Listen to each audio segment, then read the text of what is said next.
Okay dear student, এখন আমরা যেটা শিখবো সেটা হচ্ছে আর্টিকেল 6 এর ক, বা আমরা বলি 6 এর এ। এখানে বলা হয়েছে বাংলাদেশ বার কাউন্সিলে একজন সচিব থাকবে। বাংলাদেশ বার কাউন্সিলে কে থাকবে বলেন তো? একজন সচিব থাকবে। সেই সচিব হচ্ছে জেলা জজ অথবা অতিরিক্ত জেলা জজ পদমর্যাদার।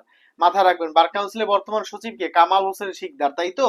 তো বাংলাদেশ বার কাউন্সিলে একজন সচিব থাকবে যিনি জেলা জজ অথবা অতিরিক্ত জেলা জজ পদমর্যাদার। কামাল হোসেন শিকদার স্যার উনি কি জেলা জজ পদমর্যাদার, তাই তো? এবং তাকে সরকার নিয়োগ দেবে, তাকে সরকার নিয়োগ দিবেন। এটা বলা আছে বার কাউন্সিল অর্ডার 1972 তে। আর বার কাউন্সিল রুলসে বলা আছে, রুল 55 তে বলা আছে যিনি সচিব হবে এক্স অফিসিও পদাধিকার বলে তিনি হবেন বার কাউন্সিলের সিইও। পরীক্ষায় আসবে বার কাউন্সিলের সিইও কে?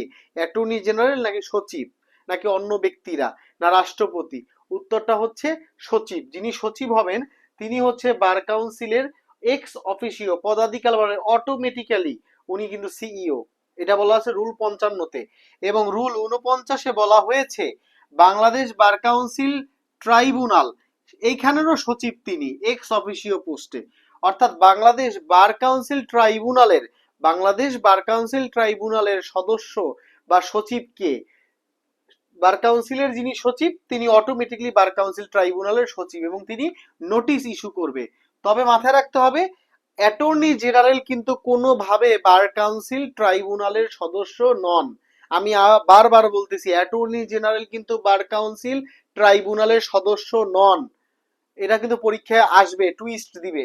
ঠিক আছে, তাহলে আমাদের মূল কথা ছিল 6 এর এতে bar council, Bangladesh bar council একজন সচিব থাকবে, তিনি জেলা জজ অথবা অতিরিক্ত জেলা জজ পদমর্যাদার। সরকার তাকে নিয়োগ দেবে বার রুলস 1972 অনুসারে। এই সচিব হচ্ছে অটোমেটিক্যালি সিইও বার কাউন্সিলের, chief legal adviser ex officio post.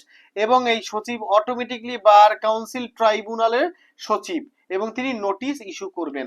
আশা করি আর্টিকেল 6টা আপনারা বুঝতে পেরেছেন।